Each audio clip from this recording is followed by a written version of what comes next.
Continuamos con Saber y Sabor.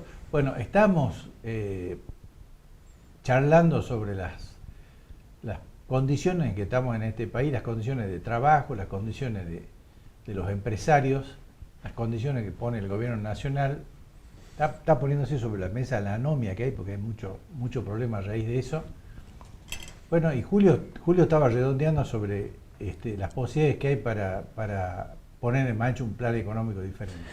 Bueno, las posibilidades O tienen parte que del ver. plan. No, posibilidades hay que hablar de un liderazgo muy fuerte y, por supuesto, con políticas que realmente se adapten, como por ejemplo el hecho de decirte, vamos a disminuir el Estado, que sea un Estado eficiente, vamos a crear leyes laborales amigables, que me hacen muchas preguntas. Vamos a hacer una reforma fiscal, eso no sería lo que hay que hacer urgente ayer. Y te digo por qué. Una reforma laboral amigable. Tenemos leyes que tienen más de 40, 50 años. Hoy, el trabajo, por ejemplo, sin ir más lejos, el trabajo por internet, no sé cuánto o cómo se regula. Por darte un ejemplo de lo más simple. El problema que tienen las pymes, especialmente, porque acá nosotros estamos trabajando con muchísimas pymes y son las que mayores generadoras de trabajos hay. El problema, ¿sabe cuál es concretamente? Son las indemnizaciones sin justa causa. Hoy, una indemnización sin justa causa puede perder la vida una pyme que puede estar empezando a hacer. Más aumentarle la industria del juicio, que muchos especuladores están buscando la forma de liquidarla a estas pequeñas empresas. Bueno, sí, más que seguro que los pequeños comercios, que son mayoría en Salta, con un juicio de indemnización. Un juicio les cuesta la vida a la empresa. Totalmente. Entonces, uno de los planteos es decir, bueno, señores, hagamos como hace la Cámara de la Construcción o la construcción.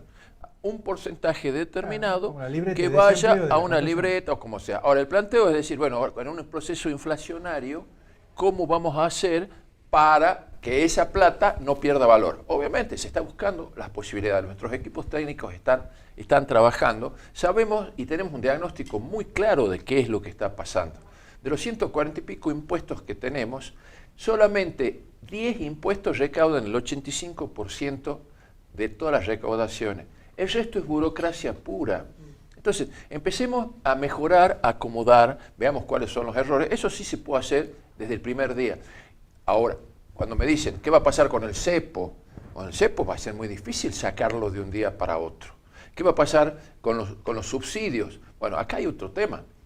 No solamente son los subsidios o los planes, que en definitiva, ya lo que les comenté, que los planes tienen que seguir hasta que esa gente se ingrese al sistema privado y a ser empleados de las empresas que se crean, incentivar a las empresas. Acá estamos pagando subsidios importantísimos con casi un 4 o un 5% del presupuesto a la energía, al agua, al gas, bueno, al transporte. Esos subsidios se tienen que terminar. Y acá, aparte, con el agravante que el 40% de los subsidios que se están pagando, ¿saben a dónde van? Capital Federal y Gran Buenos Aires, que son los grandes centros de grandes aglomeramientos, llamarle así, de gente, que son los que les van a dar los votos al oficialismo. Por eso hay que acabar. Está bien, pero hay que pensar también en el ser humano y hay que recuperar que tenemos 2 generaciones de gente sin trabajo, que ya son un mal ejemplo que ya tienen los niños de hoy, y que además esa gente no está preparada para el trabajo. Eso es un tema, así como los chicos no están preparados en educación, los mayores y las clases intermedias tampoco están preparadas para el trabajo. Bueno, pero es todo un tema, no es fácil. Esas sí son medidas urgentes que creo que hay que hacer. Y me parece que es compulsivo para mí el tema. Es como si me dijera, Sergio, tenés que trabajar para vivir. Es compulsivo, bueno, tengo que trabajar para vivir. Yo realmente pienso que, recién dijimos, es difícil. Sincerémonos, diseñemos, acotemos la cantidad de impuestos. No podés seguirte jubilando a los 60 y 65 años con la gente vive más de 80 años. Ningún país con esa cantidad de jubilados puede bancarse con una clase laboral pero tan acotada, porque la persona en negro no pone una moneda. Entonces todo el tiempo hablamos de que la hagan con la del otro, porque el político, a quien yo puedo entender, salvo el político que ha trabajado en la actividad privada, que son honrosas excepciones, las personas que vienen de 20, 30 años de vivir de la política con patrimonios injustificables. Es que hay una clase política que está al margen de que hay dos generaciones o 3 generaciones que no saben trabajar porque han vivido del Estado. También hay una clase política que hace 20, 30 años que no se va. No se va. ¿Por qué? Porque les gustó estar en el Estado, cobran más, obviamente les conviene. Bueno, tenemos que empezar a pensar de que hay jóvenes que quieren hablar, que quieren salir, quieren empezar a cambiar el mundo. Entonces hay que empezar a darle la oportunidad. Nosotros le dimos, desde nuestro partido le demos oportunidad. Una mujer joven que quiere ser diputada nacional. Yo estoy, por supuesto, en segundo lugar. ¿Pero por qué? Porque considero que la economía va a salvarnos, nos va a salvar en el corto plazo. Así que es importante que pensemos en una generación que quiere tener participación, quiere tener presencia y que ya está buscando un cambio. Y ese cambio es la oportunidad, porque los cambios se dan con el voto. Así que, por favor, cuando empecemos a votar, a pensar, estudiemos bien cuáles son los planes de gobierno, qué es lo que quieren hacer y qué pretenden. De la chica Orozco? ¿Eh? La primera... Emilia Orozco. Emilia Orozco María es concejal. María Emilia Orozco es concejal. Bueno, Gastón, contanos un poquito, vos disertaste la semana pasada. Contanos un poquito el tema que justamente el público está esperando conocer. Bueno, el viernes pasado se hizo la reunión post-congreso americano de oncología clínica. En ese congreso es donde se presentan los grandes avances de ese año. Es un congreso con 30.000 asistentes, imagínense un centro de convenciones más grande que un estadio, con escaleras mecánicas, con una conectividad espectacular, donde se dan cita a 30.000 oncólogos de todo el mundo. Bueno, en esa reunión me pidieron que hable de la parte de radioterapia, cuáles habían sido los temas más importantes, pero bueno, va en sintonía con lo anterior, muchísimo orgullo, me tocó ser el único speaker salteño en ese congreso, era organizado por otro salteño, el doctor Facundo Argañarás. ¿Y qué es lo que veo yo? Que estamos teniendo toda la oncología salteña un lugar cada vez más destacado. Veo el nivel de los colegas con los que tengo la suerte de trabajar, veo resultados terapéuticos a la altura de los que uno espera según la bibliografía y que año tras año estamos curando más, estamos curando patologías que antes no se curaban, estadios que antes no se curaban. Y bueno, hacer eso nos llena de motivación como para seguir formándonos.